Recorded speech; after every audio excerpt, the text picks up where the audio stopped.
Hello, everybody, and welcome back to nuclear chemistry. So, today we will be talking about the half-lives.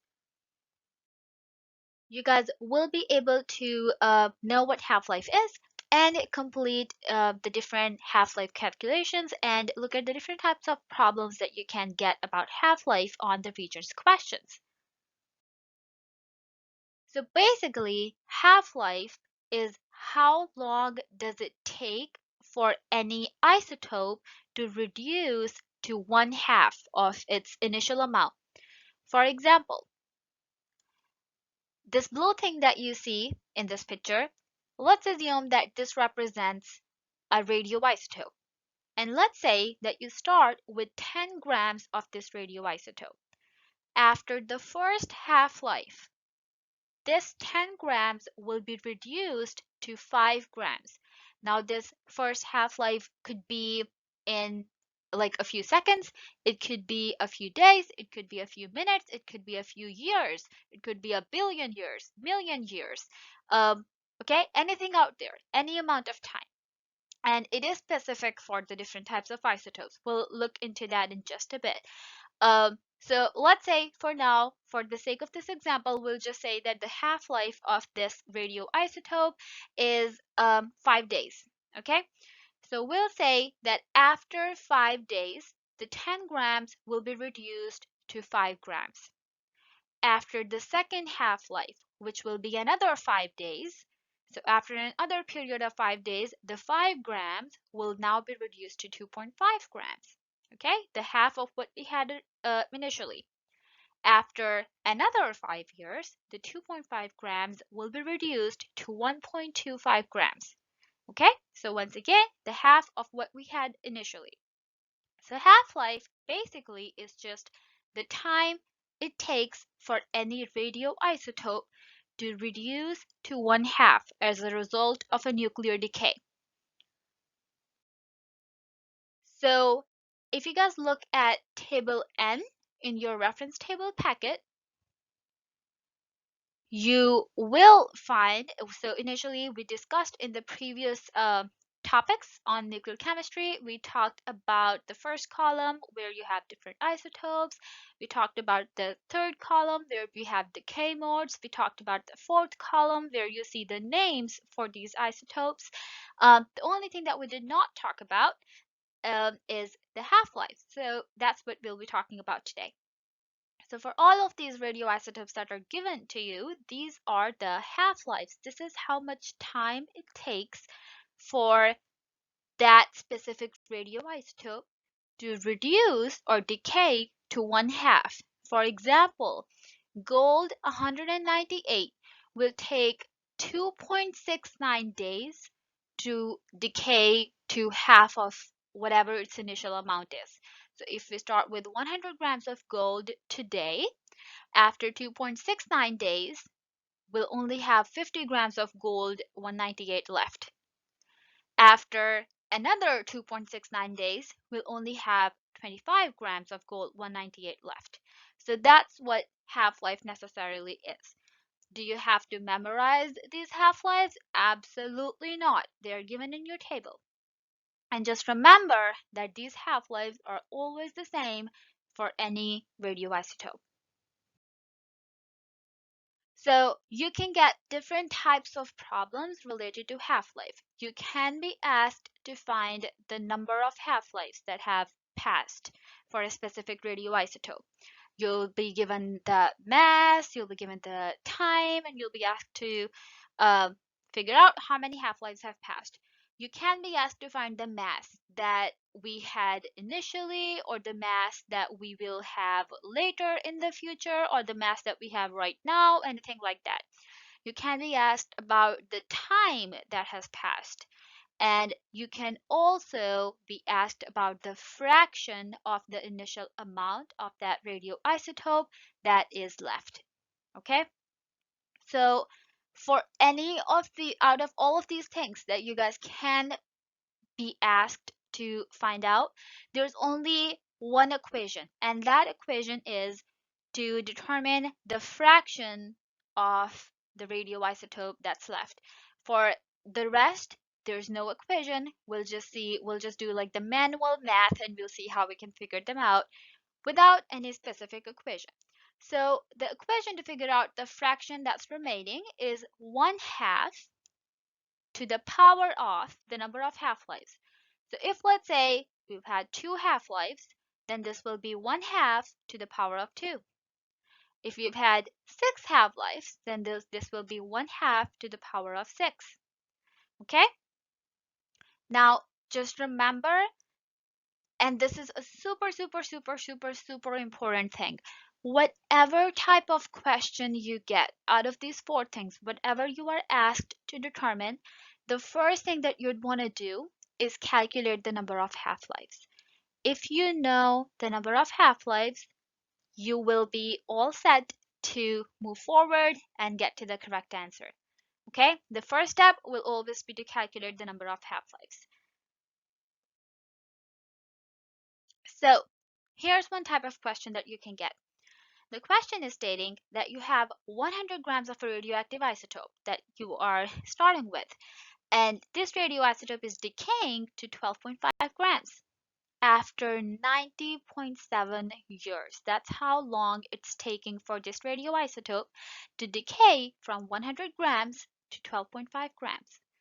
Now, the first part of question is what was the number of half-lives? How many half-lives have passed? So here's what you can do to determine that. You can say that, well, we started with 100 grams. Okay? After the first half-life, we had 50 grams left. After another half-life, we had 25 grams left.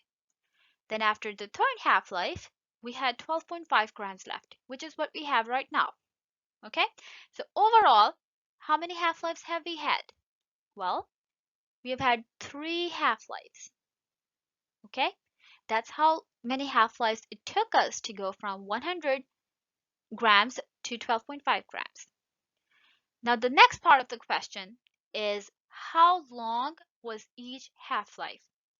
Now notice the question has given you that it took you 90.7 years to get to 12.5 grams. And you have just calculated that overall these were 3 half-lives. So if 3 half-lives took 90.7 years, then how long could 1 half-life be? You can simply do the division. So 90.7 years divided by 3 half-lives will give us 30.2 years for 1 half-life. Okay? So this is one type of question that you can get. And this question had 2 parts, so you can get both of them separately. Okay? So even if the question doesn't ask you to calculate the number of half-lives, you'll still have to do that to calculate the time for 1 half-life. Because if you don't do that step, if you don't calculate the number of half-lives, there's no way you can do the second part and get to the final answer. Another type of question that you can get. A radioisotope has a half-life of 10 days, and you only have 1 gram that's remaining after 40 days. So what was the initial amount? So in this case, once again, first thing that you'd want to do is calculate the number of half-lives. Well, total time that has passed is 40 days, and 1 half-life is 10 days. So how many half-lives have we had? We can simply say that 1 half-life is 10 days. The time that has passed is 40 days. So if we just do 40 divided by 10 to calculate the number of half-lives, we get 4 half-lives that have passed. So now that we know the number of half-lives, we can just backtrack this mass that we have today, and we can get to what we had initially before these 4 half-lives. So when we start with 1 gram, which we have right now, we can say that, well, before this final or the 4th half-life, this mass would have been 2 grams, the double of what we have right now. Before those 2 grams, we would have had 4 grams, the double of 2 grams. Before that, we would have had 8 grams, the double of 4 grams.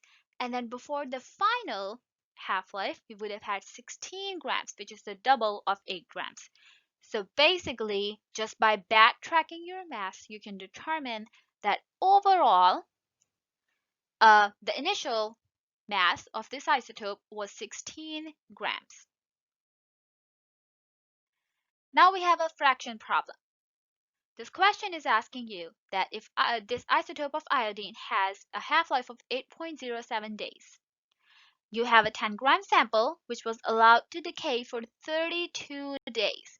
What fraction is left? So they are not asking you for what specific mass do we have right now. They are just saying what fraction is left. So remember, first thing that we'd want to do is calculate the number of half-lives. So 32 days have passed, and one half-life is 8.07 days.